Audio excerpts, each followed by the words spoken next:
Good morning. This is Beaty-Coffey of the Ministry of Uncover No More. It's good morning to some of you. It's good afternoon to me.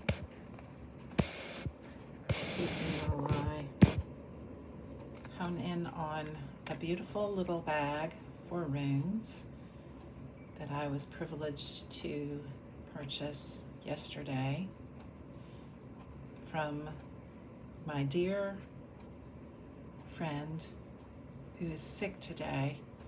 So I have lit a candle for her because she is a high-level witch. That's my butterfly bell.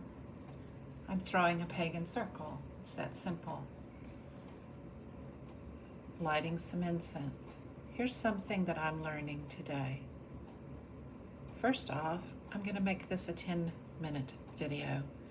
I can put it on no less than 3 or 4 of my social medias.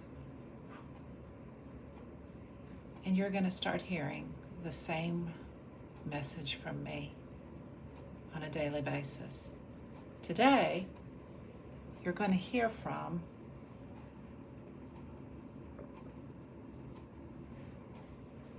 TS ELIOT. I will be finished in 10 minutes. It will go on at least 2 medias. It will not be linked to blogs except for the title of it in artwork. So you get to piece together, like a puzzle, my message. Let's have some fun on the internet, shall we? So what have I learned? That you don't have to leave a tea light on for its full length of time, nor do you have to leave the incense. Do you see this? This is a scoop that I purchased somewhere. It's like to scoop coffee, but I turned it into a snuffer. So we'll see, but what I will do is close the pagan circle with the bell when I snuff my implements of magic. And that way you and I, entering into this conversation with T.S. Eliot, who is in the room with me because he's seated right there. I see him. He wanted to sit on the table, but I asked him to be a little more human today than his spirit is wont to be, because he can sit anywhere he wants. I asked him to sit in my chair, covered in a blanket that I purchased for my father. There were 2 of them. I lost one and I am heartbroken. It isn't so much that I lost it, it's that it was taken from me. I forgive it. I hope the person comfort who has the blanket now. 4 Quartets by T.S. Eliot. The other person here is John Paul Jackson. He was born in 1950. Many of the notes I have been making in my own books the past 3 years, I make sure to honor the last prophet of this day and age. He was not the prophets that died dead in the street, according to the book of Revelation. He's further back somewhere, John Paul is. I haven't determined that yet, and I may not be the only one who can determine which prophet John Paul came to us as.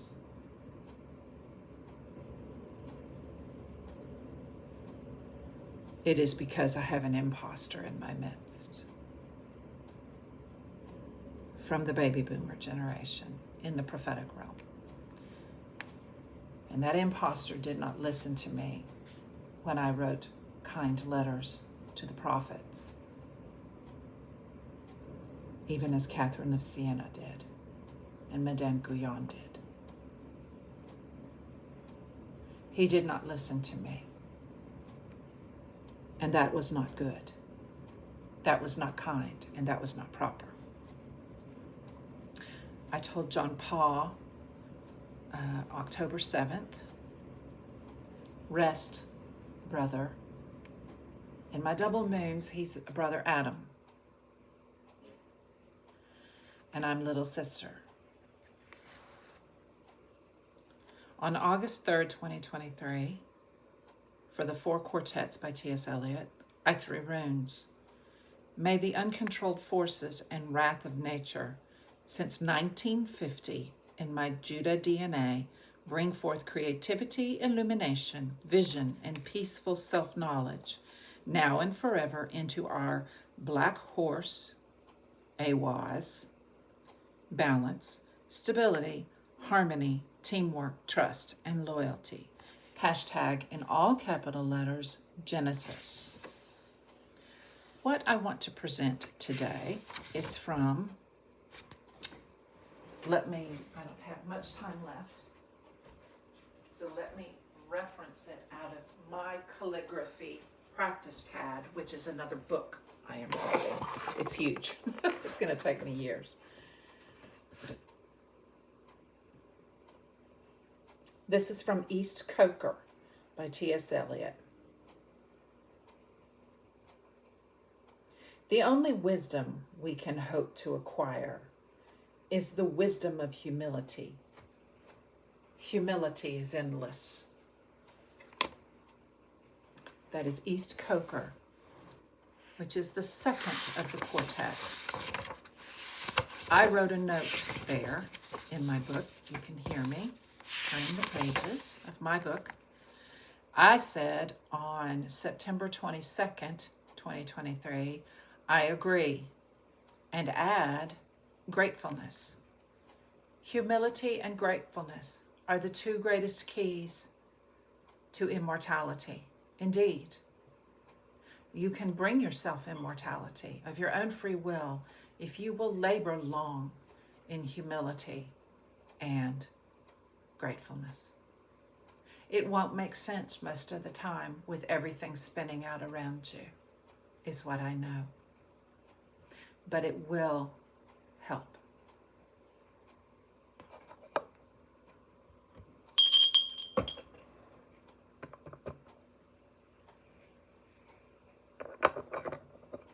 I'm snuffing out the candle. You can see me. Isn't that sweet?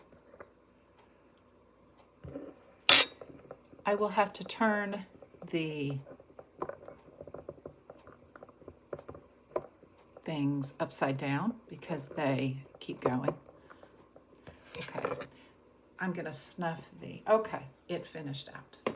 The candle finished out. I turned the incense upside down.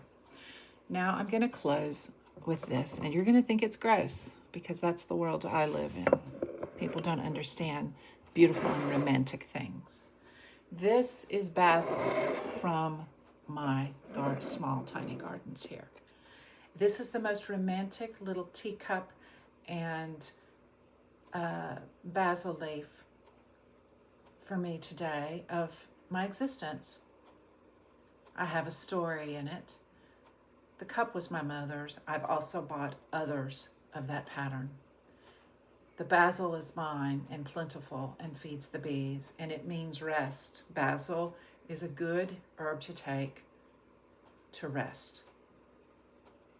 Indeed, the companies put it in their tea mixes, and that is appropriate. But the second herb that is in here that you cannot see is rosemary, and rosemary is a bitter.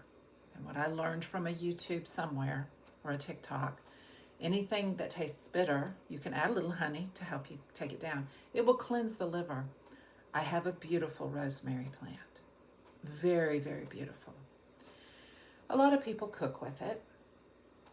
I drink teas. And so I have another cup of this brewing in my little thermos. This is my first cup. I need a nap. I've done a lot of work this morning. My muscles are tired. I hope the same beautiful rest for you as I take you on a journey with me through the 4 quartets. And I changed my mind in mercy. I will put it in the articles.